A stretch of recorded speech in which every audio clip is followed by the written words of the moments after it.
Welcome, everyone, to another episode of Champions of Inspiration. We're going to have some fun here today. The way that I know that to be true, I've known this gentleman for over a decade. We have done many events together.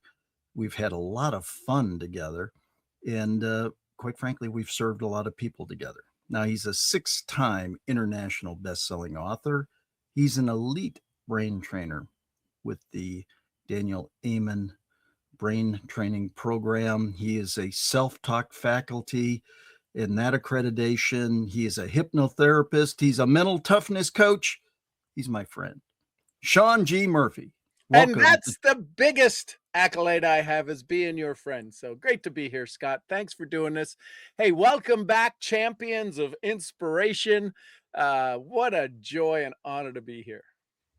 Thanks. You know, we always have so much fun together, and again, we've worked on so many different projects together and so much different stuff. I so respect your commitment to mental toughness, which is then turned, kind of spawned brain training and doing some of the stuff. You know, I knew you as a sales guy way back when, and now you're this elite brain trainer. Tell me what that's all about. Actually, don't tell me, I already know, but tell our audience what that's all about. The key is, Scott, is that sales is a transference of enthusiasm, right? The guy you held books hostage for when you did your book exchange with him, right? If you want to learn about that, you got to listen. You got to have Scott tell you that story where he held his book hostage over with the incredible Zig Ziglar. But that's a great story. But Zig said it's the transference of enthusiasm. And what I found is that sales, people love sales until they get rejected. And the rejection happens before the prospect objects. They get rejected in their own mind. I'm getting ready to tell the price. Oh, they're going to struggle with the price. Oh my gosh, I struggled with the price. Oh, I'm not even committed to the price. And they haven't even said the price yet. So I realized that sales, the transference of enthusiasm, starts here and never seems to make it up to here so it can come out here. And that's why I went into brain training. That's why I went into mental toughness. That's why I went into neuro encoding. It's why I created the absolute global program called Neuro Energetic Self-Sculpting, otherwise known as NESS. So that's where it happened, was that the enthusiasm that people have. Oh, this would be so good for my mom and my aunt and my uncle, my cousin, my kid, my this, my that. Then it has to go up to here to come out here. And there's just this disconnect up here. So that's when I decided I got to work on the brain. I had to work on my brain, right? So then from there, that's where I said, this is kind of, nope, not many people do this. So that's why we went into the brain stuff. Well, I think it's really cool. You mentioned something really important there, and it's one of the modules that I teach, the fear of rejection. And it's the one foundational piece that the vast majority of people have either never heard and never realized or never acted upon. And that is the fact that nobody can reject you but you. It's no, I don't believe that. I reject that. I reject it. Well, that's exactly it's an internal decision, right? Rejection is an internal decision. Expand on that a little bit. Well, it's an internal dialogue because it got programmed. Right? So if we look at most people's inner dialogue, it was never of their choosing. It's a dialogue that forms from what's called the DMN, the default mode network. And it's what happens when we stop making decisions. Our body goes into a particular state, which then creates a feeling, which creates a thought, which creates a result. Somebody cuts you off in traffic and you got to jerk the car away. You're not screaming and cussing the guy out till after your body has gone through that position, gone through that motion, gone through that reaction. And we've got these things all cued. It's kind of like you have this sound machine, and the sound machine is going to play a fart, or it's going to play an objection, or it's going to, right? So whenever we do something, our body says, oh, I should respond in this way. So we get the feeling of rejection. Oh, I get this knot in my gut. That happens long before the words ever come out of the mouth. So that's where this happens, is that these feelings, this rejection happens, that we have it pre-programmed how to respond, right? If I were to say to the audience, "Up," somebody's gonna go, "Down." Why'd I say that? If I said, "In," they'd go, "Oh, I see the pattern." Out, hot, cold, right? So all of a sudden, we live in this binary pattern of yes or no, accepted or rejected. And if we're in sales, which causes us to do what you and I love to do, publicly speak, most people would rather die in a fiery car crash, research shows, than publicly speak. So if I have to speak my sales, I don't even feel it. The signal doesn't come across. So that's where the rejection comes from. It happens before they even started. I think it's fascinating. I was just came off a coaching call prior to this, and we were actually talking about this thing. I said, if you just change your languaging and the way that you approach things, uh, rejection isn't possible. And Eleanor Roosevelt said, nobody can make you feel inferior without your consent. Right? You have to give approval to this, and it becomes exactly how you say, how you take that input from the situation. Somebody says, "Scott, you're no good on stage." I can go, "Oh my God, I'm the dredge of the earth. I better increase my skill set. Oh, I can't believe, they had that reaction." Or I could say, "Hey, they're a good buddy. They're just jacking with me. They know that I have so much, comfort and confidence in my capabilities that they're just playing with me. Oh, thanks for doing that. You're a great friend." Now, what they said was no different. Mhm. The difference became how I answered, and it wasn't how I answered publicly, it was how I answered to me. And that's what, again, fascinates me with what you're doing from this side is is to continue to take that and work to serve more people to get this understanding out there and quite frankly rewire their brain. uh, Well, and so marketing, right? You and I have both done marketing. Marketing is to help rewire the brain to get to a purchase, which is why we have 2 things at the end of every purchase. Glad I did, or how the heck do I get out of this, right? So that was marketing. When we talk about what we're doing here and what you're doing through your modules is understanding that sales is a transference of enthusiasm. You have to be enthusiastic, right? Enthusiasm is means God within, the spirit within. Why are you excited about your sales? Well, the money. That ain't it. I promise you, money is not what drives you to do the unknown because every sales presentation is unknown if you're going to listen. If you're not going to listen, then it's the easiest thing in the world because you probably aren't going to convert a whole lot. So it is about changing your language. It is about upgrading your language. It's not about doing it just before the sale, although that's important. It's about doing it when you're not under the stress of the sale so that it can actually begin, right? I don't need to build a house in a hurricane or fly a kite, try to build a kite in a hurricane. I got to do the prep before. What's that phrase somebody great said? Dig your well before you're thirsty. yeah. Dig your self-thought before you're in the stress of the moment. Yeah, it's very consistent. One of my tenets is create authentic relationships before the need for having that relationship. The What a reason that crazy idea. isn't that it's I know it's loony, but isn't it amazing that we actually have trust built ahead of the need for the trust to be built? But once the trust is built, when somebody takes an action, they're going to take it with somebody they trust. It almost sounds like a math problem, but I don't know if it is or not. Well, I guess we could turn it into one. But I mean, I think that that's the thing that's so fascinating. Again, it's you know, presentation, sales, the things that you're saying are conditioned response. How much do we go and do this? And so again, if our brain says, well, somebody objects to whatever we've presented, and our internal response is, well, that means they don't like me. Did they say they didn't like you? No, that's how you interpreted them saying no. It's like, okay. SWSWSWSWN. Some will, some won't. So what? Someone's waiting next. Let's go. Right. So it's the difference in how you address all those things. And again, I think it's fascinating that you can rewire people's thoughts.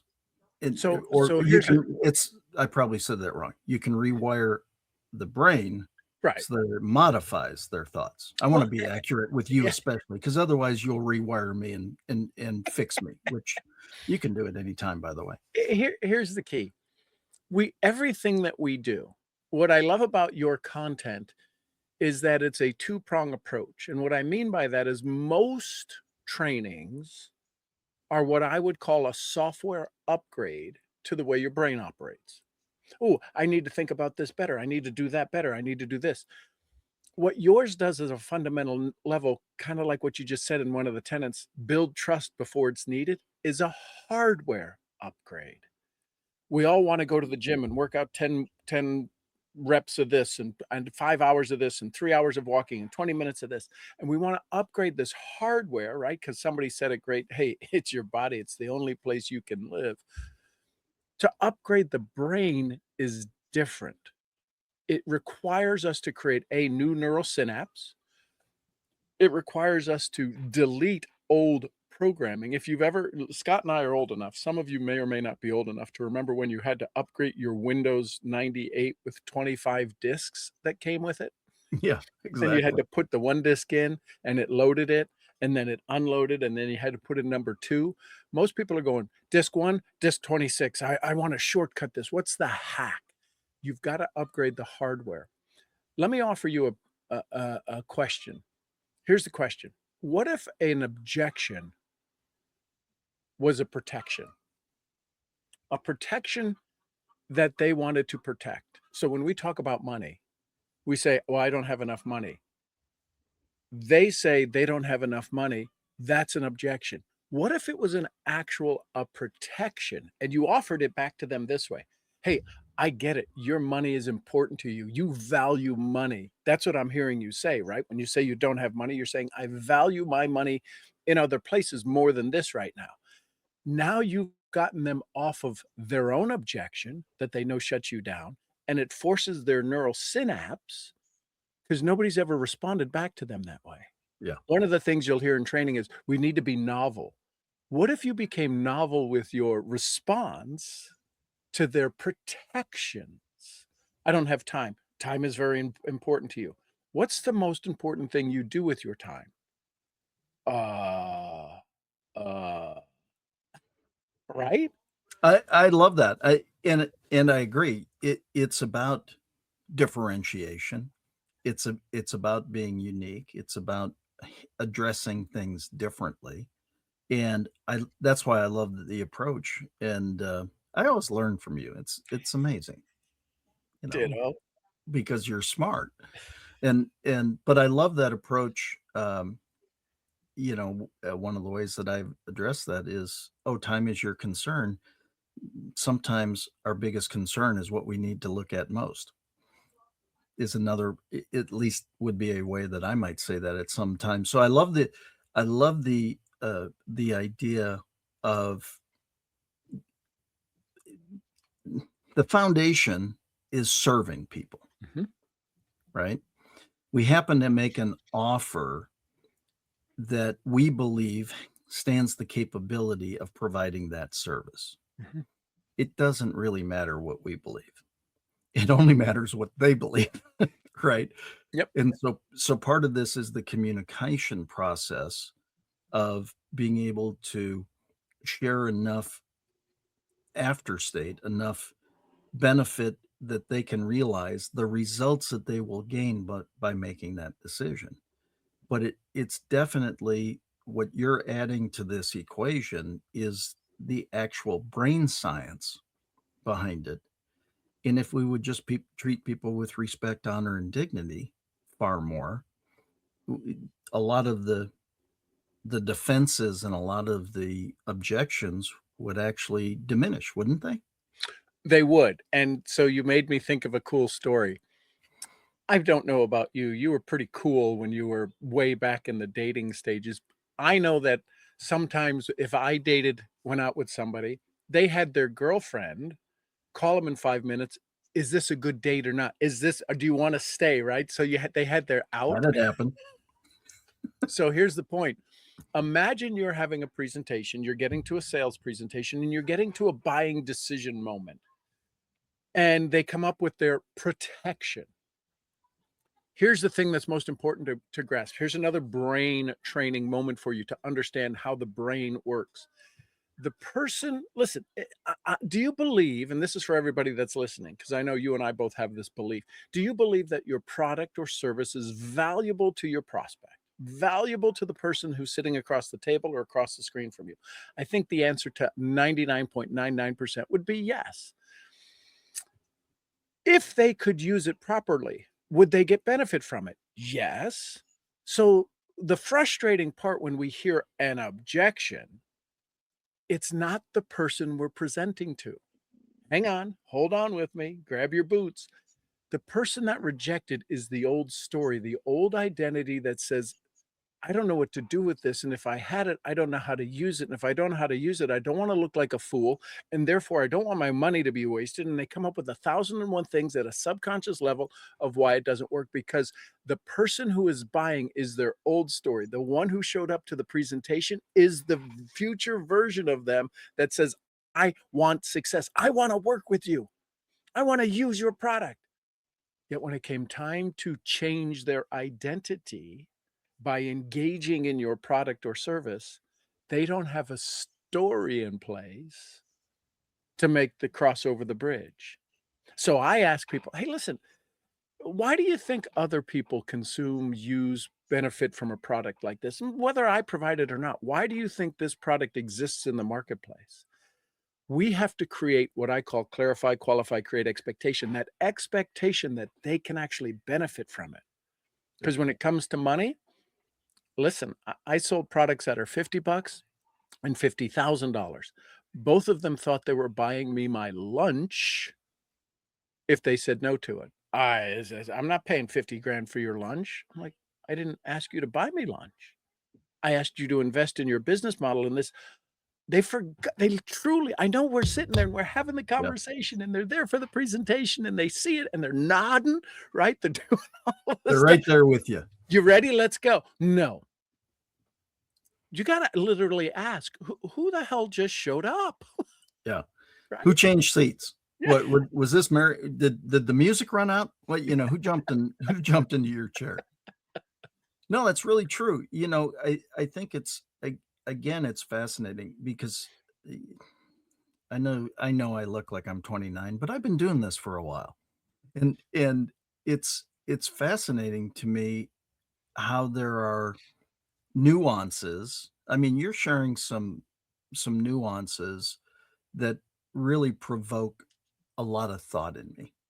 And I would hope it would do that for the audience too. I'm sure it Well, absolutely remember is. the 4 stages, right? You're the unconscious competent. You are now going, "Oh, I mean, I did it. I didn't know." Now, because you've done it more than 6 minutes, right? A little longer than that, you've learned subconsciously what works. You're the epitome of the Darwinian success model of sales. You have failed enough. I You think that was a A compliment. I'm not huge sure. compliment. A hu you're not the 300-year-old tortoise. My point is that you have failed enough that you didn't keep wanting to do the failure that you're like, "Well, I gotta tweak that. I gotta change that." I don't know I've not met anybody else. There might be some out there, but I don't know that I'll ever get to meet them that reviews the language you use. And the reason people consult you for their on-stage presentations is because one word 40 minutes into a 45-minute close can train wreck the whole thing. Yep. That's what you do. You do that consciously, unconsciously, you know what works, what doesn't work. What I'm saying is what I'm offering for the person who may not have the time or the desire to put in as many hours and decades as you have, is that to cause the visual of the old story versus new story. They showed up for the new future version of themselves. They said no because that would change their old story of identity. And that's all we're working with. And whenever we're doing the transference of enthusiasm sales, Yeah. is to get them there. Again, fascinating. And it is true that, we start the 4 stages just to, close that loop a little bit. We're unconscious, incompetent. We don't know that we don't I know. don't know. I don't know, right? Then we become conscious, incompetent. Wow, I finally know I don't know. Then we become conscious, competent. Well, I know that I know. And then you become unconscious, competent. I just do stuff and don't even think about it. It just shows up. And Zig used to talk about the 4 stages a lot. And it's true. You get to the point. I was describing an incident I had on stage back in 2012 in Denver in the round where my screens went black, but I still had to talk to the audience. So I was talking to the audience, but at the same time, I got into an argument with God about why did he let my screens go black? Why am I here? How did that work out? Well, I would suggest don't get in an argument with God on stage. Just a thought. Wait a second, I'm You gonna learn write that that by down. experience. You don't have to gain your own. You can borrow mine on that. But yeah, write that. That's a writer downer right there. I'm getting a t-shirt But that don't argue with God on stage. I love that. But literally, that's an example of unconscious competent, right? That I could actually do multiple things at the exact same time. And again, I wouldn't suggest part of that. But it's amazing when people say, you've done 3,000 live events. You had a script of 21,557 words. How'd you do that? It becomes so ingrained that it just is. But that's the way anything can become if, in fact, you groove it. And those are the cool words to say about it, but you're really talking about it from a brain science and creating the synapses and the different things. Help people understand how does that all take place in the brain that you go from a place where you don't know that you don't even know all the way to the place where it's so ingrained that you can literally do it in your sleep.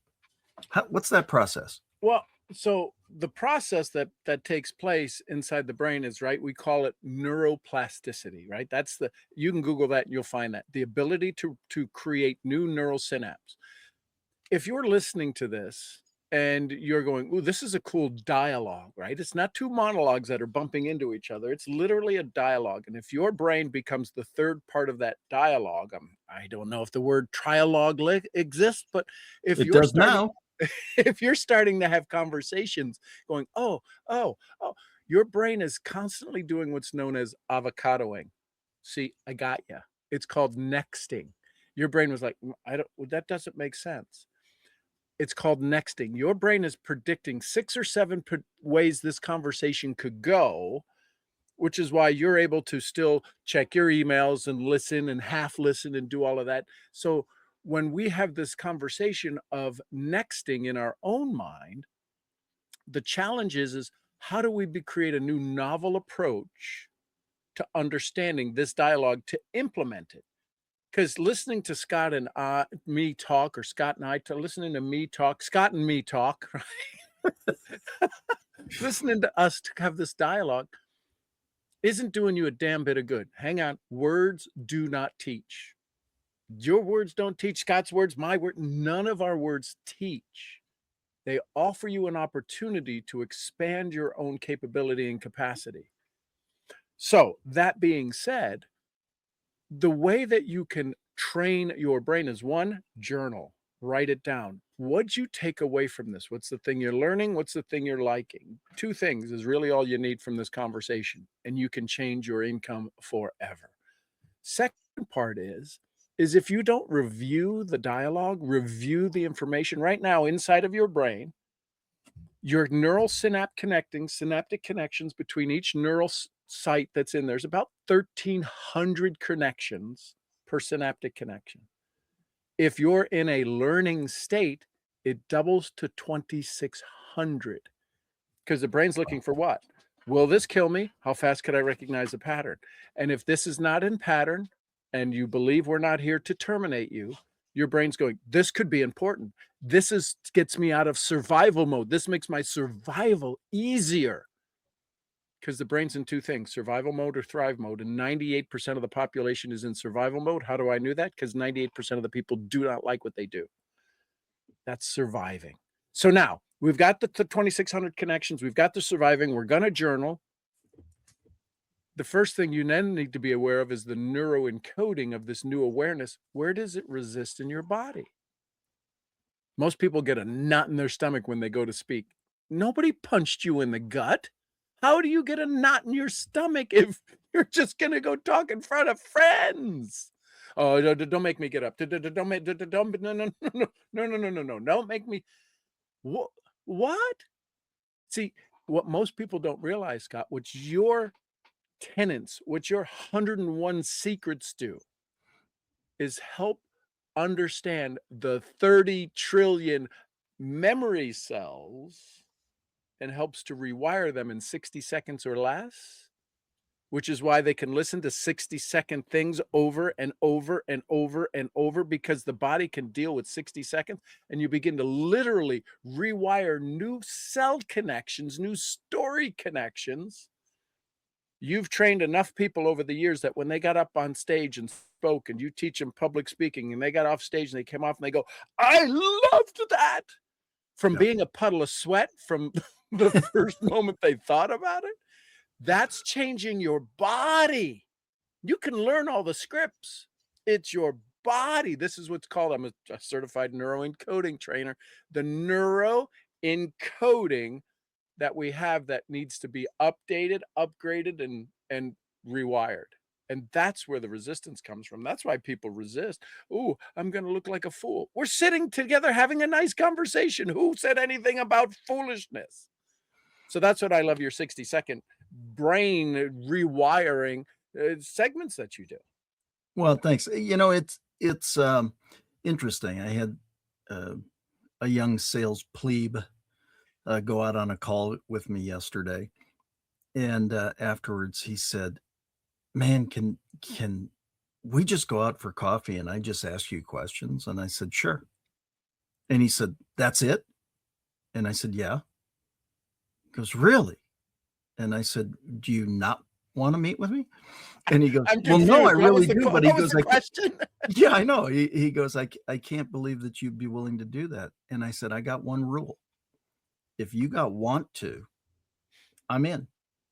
If you want to learn, if you want to ask questions, if you want to get better, I'll utilize the talents, capabilities God's granted me, the experience, the knowledge, the expertise, the wisdom, anything that I've been blessed with to be of service. Why? Because I've written checks to 19 mentors, and my first statement to each was, give me everything you got. My commitment is I won't keep it. I'll share it with my students, my clients, and I'll become an extension of you. Well, it's my opportunity to do that now, right? To do that same kind of thing. And it's fascinating because in that's why I really wanted to do this talk. I wouldn't say interview, because I want people to understand your genius and what you're doing with this, uh, brain training and rewiring and all this. Because, quite frankly, there have been a few incidents over the last number of years that have created some pretty bad wiring in people, and that that dispels hope and inspiration. And this show is all about adding hope and inspiration. So, what happens if somebody says, "You know what, Sean? You don't understand what I've been through. You what you can't possibly help me get to a better place in my world." What do you say? I've got two answers for you. One, you're right. Second part B to that question is would you be open to? I can't. You're 1,000% right. I cannot get you there. I am not going to, right? Wasn't it Zig that said you can carry one on your back, maybe two, but you sure as I can't carry three? Wasn't that Zig? Exactly. Yeah. Okay. So No, I can't get you there. The question is do you want to get there? And Right. that is when the little version of you shows up, the 5-year-old, the 7-year-old that believed life was good and from 7 to 72 got crapped on and beat down and said you're no good. That version of you will never want. It's, do you have enough, right? You said it, want to get to the next level. Well, and the answer is, if you have want to. Let me rephrase the question. I'll hopefully a more accurate question. So if they have want to, can they improve their life?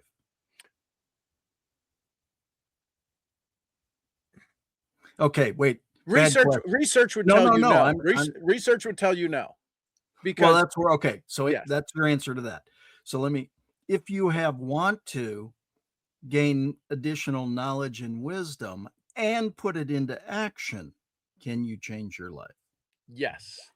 If you have a Finally, I asked mentor a good question. if you have a mentor who's going to teach you what you didn't know you could do, because everybody Google, there's not a single person who couldn't Google sales training and get 1.8 million billion responses in half of a second. So Google could teach you better sales than you can do, than I could do. Google could teach you better brain training. The challenge is you won't hold yourself accountable and you won't know what's possible because you can only see as far as you can see. What makes when Scott says he's gonna sit down with somebody, I can promise you could have want to and be the biggest a-hole, he'd still say no. He's not going to have his time consumed by a carnivore of no positive result into the world. Scott's always looking, my perception, I believe I'm not too far off, is where does the payout come for who's in your world, right? I can sit down with you, client A. Who are all of the people, who are the bees in your world who are going to benefit from it? Do you have enough gumption and wherewithal that you start to spread, pay it forward, right, Jim? Sow the seeds, Right. right? And because if you're the person that you're gonna sow your seeds onto the rock and for the birds, I just love saying this line, that's how I worked it in. The birds will get some, right? I just had to work that in. I love it. So if there's no pay it forward Right. from when he pays it forward, it's not we're not doing this to go check a box somewhere where we go pay it. This conversation is not a check the box. Oh, we did an interview. No, it's about paying it forward. It's about showing up for the right person. Do you remember Luis Martinez from Puerto Rico? Yeah. The little Yeah. He's married, has a 6-month-old baby, Wow. Olivia, went to Spain, back in Puerto Rico, showed up 3 days ago because my call was still going 2 years later. He Wow. goes, he says, how do you do it? I go, how do I do what? He goes, 2 years I've been gone and I was able to click the same link and show back up and it's life changing. I said, well, first of all, congratulations on wanting life changing because this is the same stuff I'm doing. It ain't life changing for everybody else. My point is that we want to show up for those who are ready, willing, and able. Yeah. So if somebody's got want to, they got ready, they got education, they got willingness, and they take action, they got desire. The challenge is the first time you and I have both done this without consulting each other. We go out and we go do something and went, well, that didn't work. Oh, it did. It produced a result we didn't want. And Yeah. that's where we have a conversation going, well, okay, so what if you did it this way? We can't see it. I know you got one of your 101 super 60 seconds things about if you can't see it, you can't see it. I mean, it's just Yeah, the only thing you can do, and it's actually a meme that I posted the other day. Everything in life is perfect, dot, dot, dot, once time passes and perspective is gained, right? Whatever actions we take will produce a result. Now, whether we like that result, don't like that result, we don't know until time passes and perspective is gained. We don't know that. We have bought into an idea, a concept of how this is supposed to work. It's one of the things. Gosh, all of a sudden, I just got a flashback to my early career. I was probably 4 years into my career. and how I used to sit before going on my calls for the day, and I used to play the appointment in my head prior to having the appointment. And phenomenally, they would turn out almost exactly the same. Well, I hadn't thought Serious? about that. I mean, I seriously I mean, that was probably 35, 40 years ago. I haven't thought about that. It just popped up. I specifically remember sitting there and just going through, okay, I'm gonna do this, and then this is the way he'll respond, and then I'll do this, and this is where we'll go from there, and, and more often than So are not, you saying you were using law of attraction before it was hip? I must have been, and You not smart enough were. to know that's what it was. Yeah, it's called intentional visualization. We have intentions. Here's the Right. thing you did. We have intentions and we have visualization. The two are usually not combined. People will sit and they'll dream about, tell me your best day. Oh, I'll wake up in the morning. Why? Why would you wake up in that morning? Oh, I don't know. The intention is missing. Yeah. Then there's people that go, I want a good day. Why? Because I want a good day. Well, describe it to me. What would it look like? I don't know. I'm confused. Where did we go? Where did this leave us? Like, this I mean, it's intriguing because, like, I haven't thought about this in years. Okay, do this, Scott. Put this hand out and then do that. Okay. Stop doing that. Okay. No, but I love the concept of intentional visualization. You know, again, what we God, this is like the fourth conversation I've had this week on the reticular activation system, right? Mhm. What we focus on, we see. Now, You here know, you we ready for the next level? Yes. Reticular programming situation. Wow. What if we program the reticular? Now we talk about well, I want to look for this. I'm going to look for a spoon in the drawer. I'll be darned, the spoon's there. Right? Otherwise, we have what's known in psychology as intentional blindness. You go there. I'm sure you've asked Peg, honey, where is it? It's right there. It's not here. It's right there. And she gets up and looks at it and goes, here it is. You're like, it wasn't there 2 seconds ago. I swear to God, it wasn't. It's a phenomenon known as intentional blindness. You get a shirt. All of a sudden, everybody's got the same shirt, same car. Oh my God, everybody's got the same car. We have this intentional blindness on our own success because of the old story that's Yeah. wired says, well, if you got that, what the heck am I supposed to do? You're kicking out your best friend of 50 years. So Yeah. when you sat down and did it, you were the conscious competent, but unconsciously incompetent. You didn't know you couldn't do that. Right. I used to, it's so funny because somebody said, what, it's just funny the questions you get asked, right? You know, so, in your early stages, in your early sales career, what made you successful? Well, that answer is easy. I was too dumb to know I couldn't do it. And that was really it. There were no bad habits. There were no, at least there were no bad sales habits. Right. There might have been bad habits, but not sales habits. I had a full expectation of being able to accomplish the task at hand, whatever that was. You had enthusiasm. Yeah, well, not a doubt. I mean, again, what just popped in is, and people don't, they might have known that I played football at the University of Iowa, go Hawks. But what most people don't know, yeah, exactly. What most people don't know, and I don't even think if you know this, quite frankly, is I actually turned down multiple scholarships from other colleges to walk on at Iowa and earn my scholarship. And who believed in me? Two people, God and me. And there was the intention of, this place is so cool. And yes, Iowa City is cool, especially if you play Big Ten football there. You're going to have to take my word for it or go there. It's cool. But between the city itself, the coaches, the program, and everything that they were working to do, I believed that, because they said, son, you come here and prove out your talent. We believe you've got the talent. You come and prove it out, and you'll have a scholarship after the first season. And I did for the rest of my school. And but it's sometimes we have to believe, or more than likely, you're going to correct me on this, every time, if we want to be successful, we have to believe, even if others don't. Correct? 100%. Epictetus said it best. Epictetus, one of the Stoics, you know, I'm a big fan of the Stoics, said this, and you can get his book Epictetus. It's a little short green book about that tall. And one of the things in there, it's quotes from Epictetus. He said, "For those of you with desire, put it on the shelf." Like, okay, there better be more to this conversation. And he says, put it on the shelf until such time you decide what's within your circle of influence and what's outside your circle of influence.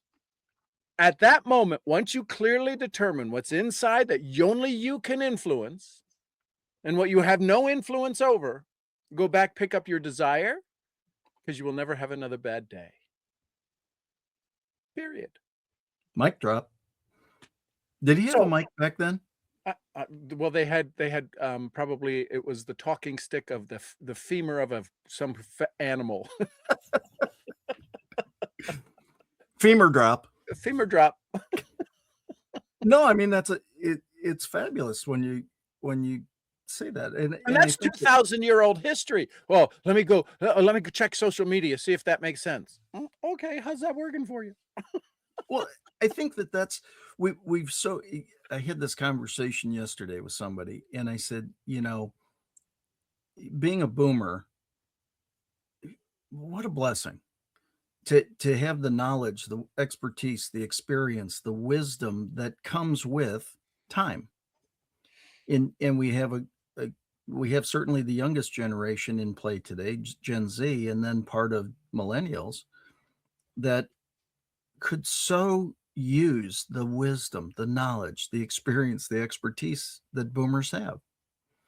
And yet they've been conditioned, oh, there's an app for that, or there's a this for that, when in fact there's actually a human being that probably has it that could deliver it to you in a much more efficient way that would allow you to implement much faster and have greater success earlier.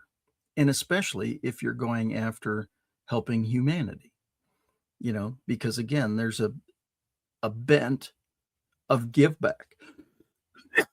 I mean, where Zig, where Zig said, you can have everything in life you want when you help enough other people get what they want. It's a pretty simple And concept. you emphasize it, everything you want. Yeah.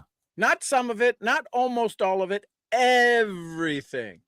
So if you don't have everything right now at the date of this listening, you're listening to this conversation, the rest of that formula would prove out that you're not helping enough other people. Very much so. Oh, I mean, snap. yeah, exactly. I mean, I loved it, in the conversations on sales. I love to demystify sales and reframe it and hopefully build some new So synapses. I got And a question. Who mystified it? I think Right? Didn't it's selling a program, right? the mark The the market market did. yeah, the marketplace did. That Because it's one of the highest income producing actions you can take, sales. Nothing happens without sales, baby. So I'm not a salesperson. You just sold me on not being a salesperson. You're in that's sales. exactly it's so funny on a coaching call this morning. I said, when somebody says to me, I'm just no good at sales, and I ask one question, are you married? And they say, well, yeah. I say, you're better at this than you think. Think about it. You were the product, right? And people, so again, the reframing becomes fairly simple. Yeah, but they got a free demo. We're not going there. That's not this kind of show. But the point is, selling is serving, It's right? If back you to my can't, demo. yeah, good point.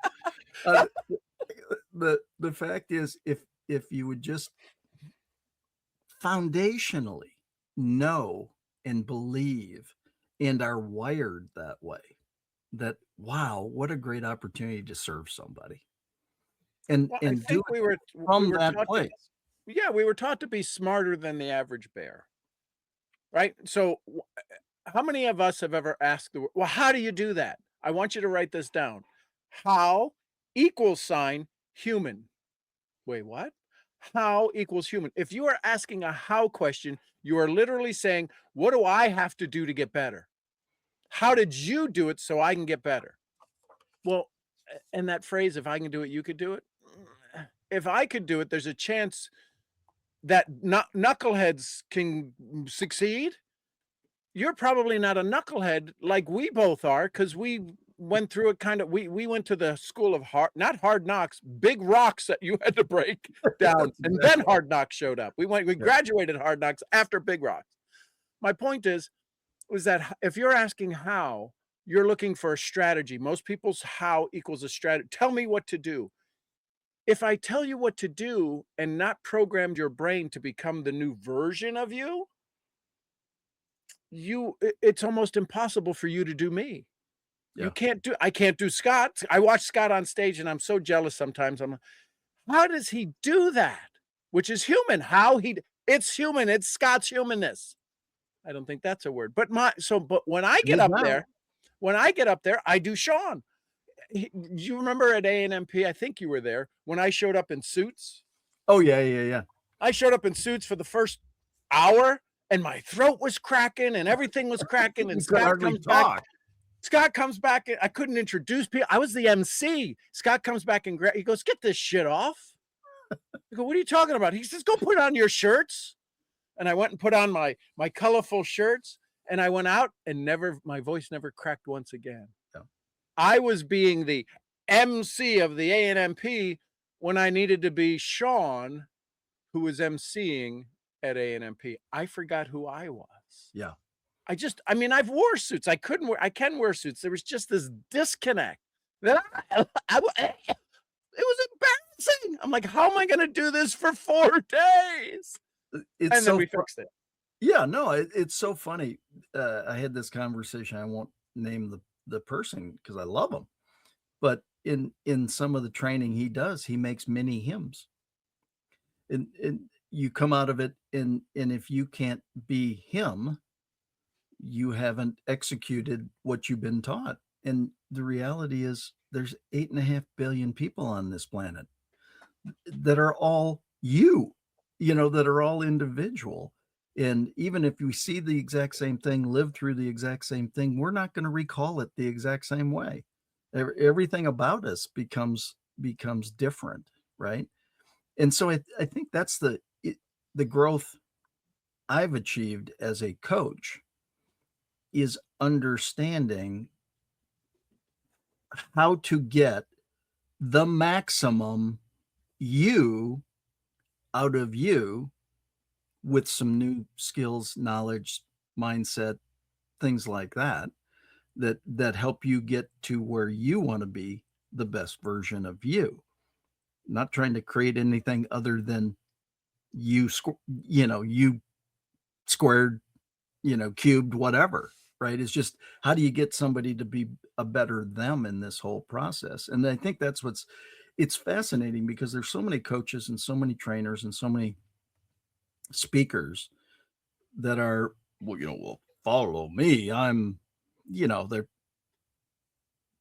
BS, bad Well, they're strategy. out for a walk, right? If nobody's following, they're out for a walk. Exactly. So anyway, it's just, I mean, I think that's a really valuable portion of this conversation is understanding that I know I know when I found my speaking mentor, I literally had a new American Express card and was going to buy into a certain individual's protege program. And before he went on stage, he came in with all the pomp and circumstance and led in with a camera crew and lights, and he's waving as he comes down the aisle, this grandiose whatever entrance coming onto the stage. And I'm like, man, that doesn't really seem like me. But he's really good at what he does. So I'm just going to hear what he says. And about, oh, I don't know, 2/3 of the way through, all of a sudden he said, "And I'm gonna tell you a story. This is coming from my heart for the very first time from stage." And I said, "I'm done. Not a chance I'm following him." That he was coming from his heart for the very first time. I mean, if you make that statement, you're either trying to convince people that it's something new and exciting, or I don't even know, but If it's it is so true, what the heck have you been doing? well, that's exactly it, and the other side is you've been taking a whole lot of people's money, uh, fraudulently, right? And my speaking mentor was the next guy up, and he came up and he just his opener, I'll never forget this. I mean, this is 28 years ago. He came up and he went, "I'm the most expensive and best speaker trainer on the planet." It's a pretty, bold statement, so I'm gonna spend the rest of my time proving it. I'm going, "I love him." And that became my speaking mentor. And and he was one of the most to this day, one of the most humble people, one of the just nicest people, one of the whatever. He was just stating a fact. "Yeah, my program is expensive and I'm really good at it. Okay, now let's get down to it." There was no bullshit behind it, right? It was that. And he's the one who instilled in me the ability to hear as little as a single word that takes you from success to less than success. And I honor him for that. I mean, John Childers, what an amazing man. Geez, Sean, you better say something because I'm going to get Teary-eyed. bucket of goo. So here's the neat thing. One of the things I love about people who are brilliant at what they do. I was watching Michelle had a TV show on, and this guy was eliminating people, unaliving them, and then building a statue around them. And he'd put the statue out in public, and most people didn't know that there was a body inside the statue because he plastered around them. The Oh, point wow. is this: most people are looking for people to cover up their sins. What I love about people who are brilliant, like John, like yourself, like some of the mentors that we have, is I call them the architect of Michelangelo, of the statue David. Yeah. They asked Michelangelo, "Michelangelo," could you imagine if they had interviews back then? "Michelangelo, this is a IIFM. What's in it for me? I got a question for you, Michelangelo. How you make it a statue of David?" And all I can imagine is Michelangelo in his simple response saying, "I chippy away everything not David." That's what true mentors do. That's what you're when you sit down with the kid who wants coffee, when you Yeah. have a conversation with the coaching client who just said, I don't even know how I got signed up, but I'm glad I did," is that we are going to good people are going to chip away what's not you, not take their plaster and throw it on you and try to make you a version of them. One guy did it pretty well. We're all made in the impression of him. So figure that out and let the Bible read you the rest of that story.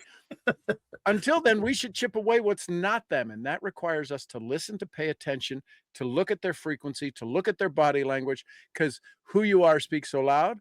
I don't need to hear what you're saying. So let's keep chipping away. We chipping away what's not a you. I love that. That might be my new tagline.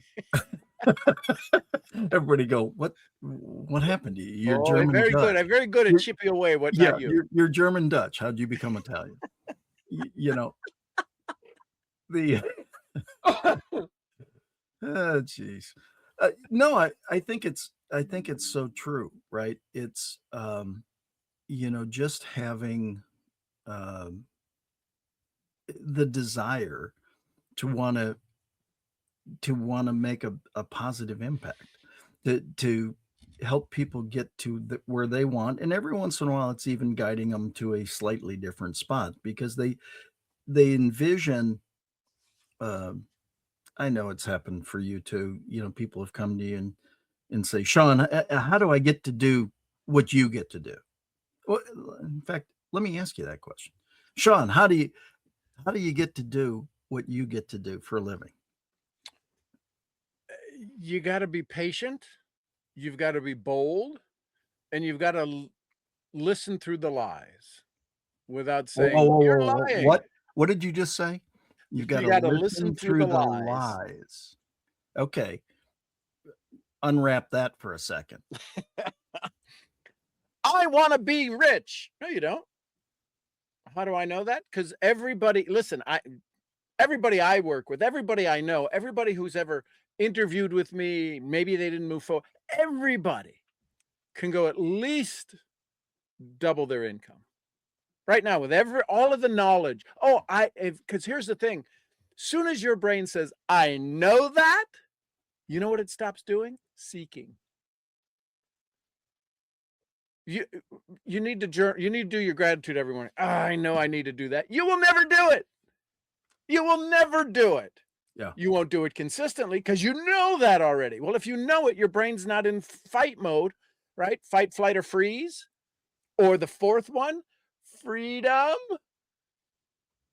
So we never seem to get the, oh, I know, yeah, I know I need to do it. You drink more water. I know I need to do that. Walk 20 minutes. I know I need to do that. You won't do it. You won't do it because it's logical. I know it till you fall in love with it. So when somebody says, I want to be rich, that's a lie. Well, no, I really want it. That's not what you want. You want to stay stuck because you never get what you want. You get what you deserve. Go do the work. Why do Scott and I get to have a conversation like this in the afternoon, 11:30? We've been talking for an hour and our phones are kind of binging and this, that, and the other because we're just having fun. We don't get to do this. Why can we do this? Because we paid the price. Yeah. We put in the work. Why can he do 101 things, 101 secrets to success, sales secrets, 101, write 17. What are you up to? 17 books now? 18 books? How 26. We haven't talked for 5 minutes. He got 10 more books out. What the hell do I know? 26. How? Why? How? Because he put in the price. He put in the effort. He put in the work. I want to be he didn't never started off with, I want to be a 26 best selling author. He said his first book, everybody kept probably pushing him. Would you do a book? I need this in a book. Do it in a book. All right, whatever. All right, I'll do it. All right. And he did it. Question is who's bugging you to be rich? I can tell you this. When you got kids, your priorities change a little bit. You have to. You get to. I ask people a lot of times, there's 2 times we die. God willing, you'll live another happy, healthy 50, 60, 70 years, happy and healthy, fully engaged, and you'll go out sliding sideways on your Harley or whatever bike you're on, or maybe on into the grave and going, holy crap, and we cover you up with dirt, and that's it. That's how much I want you to suck out of life. The second time we die is the last time they say your name. How long do you want that to be? And that's when reality hits some people, especially guys. I go, they're going to be looking for a new coach for you 2 minutes after you're gone. No, I'm a better coach than that. Paul Harvey, rest of the story. Let me know how that works out. Yeah, so exactly. The living through the lies are the lies they have convinced themselves. I want this. No, I really want. No, you don't want it. Say it this way. I want to do millionaire. Yeah. Now you're not going to be able to go to the bathroom for 3 weeks because you'll get so constipated. I got to do. Yeah, go do millionaire. Yeah. Go do thousandaire. That is so funny because my post this morning in the community was, if you want to be, do, and have more, you have to modify your life. I mean, it's truth is truth. That's why we there was no prep for this. He kind of, if you saw if you could see the recording before the recording started, he goes, I really didn't prep for this. I go, neither did I. No, and here exactly. we are, an hour into it, 59 minutes and 22 seconds. Yeah. I mean, I just think it's, my first book came because I couldn't donate to Habitat. There you go. I remember the story now. Yes.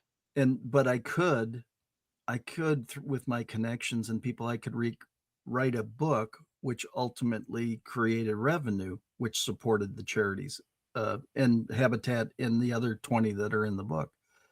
And again, I think yesterday or tomorrow's post is, or no, it was yesterday's post, was just because you can't write a check doesn't mean you can't do something.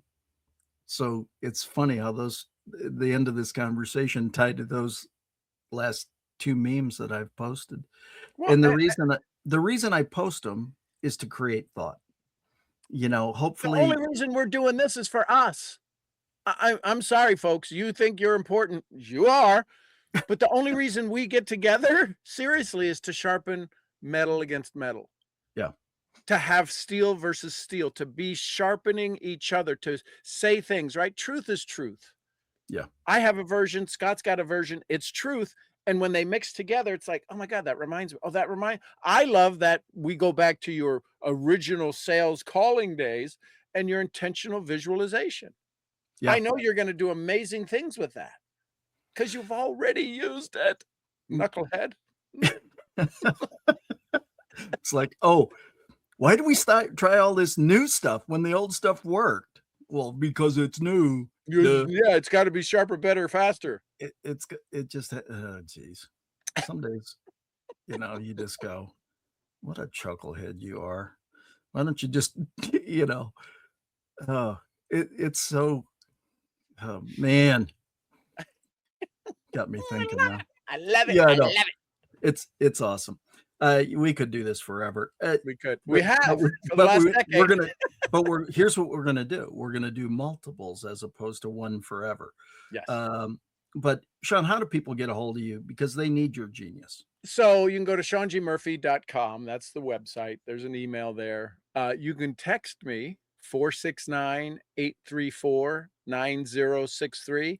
And your password, right? The password is, right, champions. You got to type in champions. The password is champions. For those of you who are old enough, you're giggle. For those of you who aren't, are going, is he having a stroke? No, the password is champions. Oh God. And the original host, Alan Ludden.